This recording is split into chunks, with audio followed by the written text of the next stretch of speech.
Very good morning, children. So today now you are going to watch in this video about the biomolecules of chapter 10. So what are these biomolecules? A molecule that is produced by a living organism.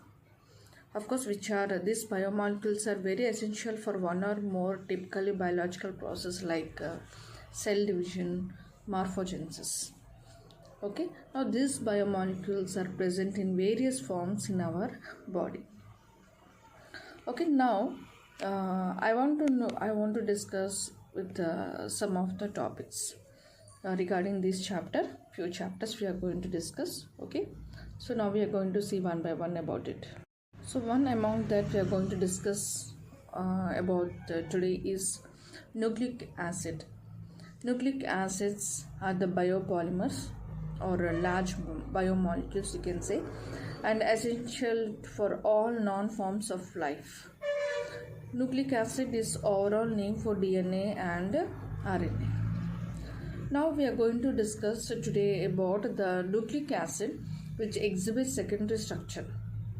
How? In which way it exhibits secondary structure? Now we are going to see. Before that, I just want to tell you about this nucleic acid, that is Watson and Crick model explains the nucleic acid exhibits secondary structure.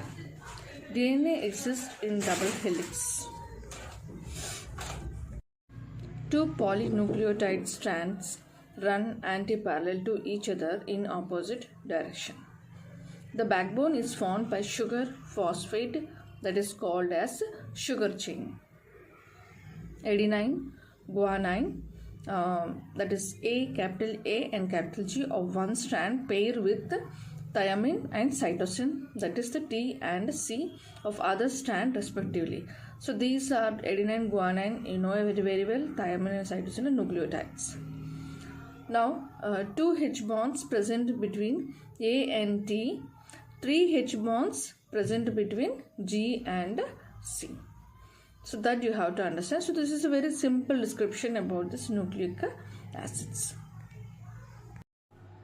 And the second term I want to discuss about is primary and secondary metabolites.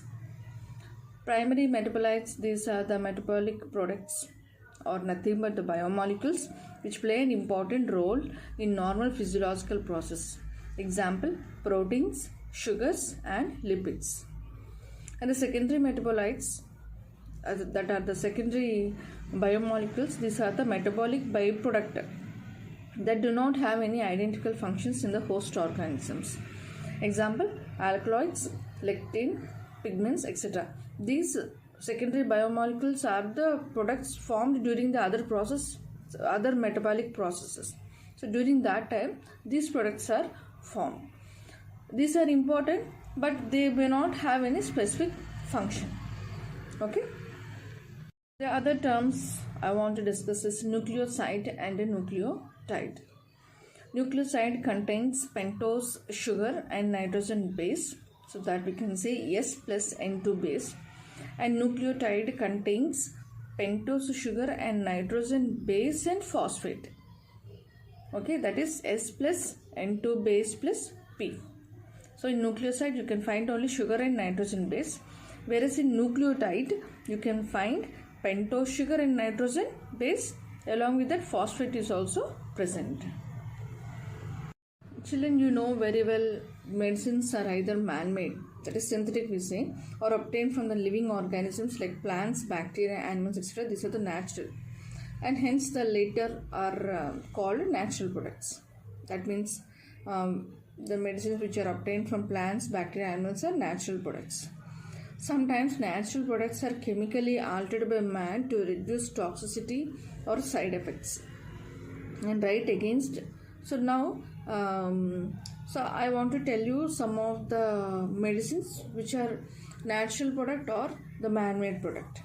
Okay, we know very well some of the medicines what we get from the plants. For example, if we take honey, sometimes we take directly, but you know very well when it goes to the company, it is being now all the unwanted materials are being removed.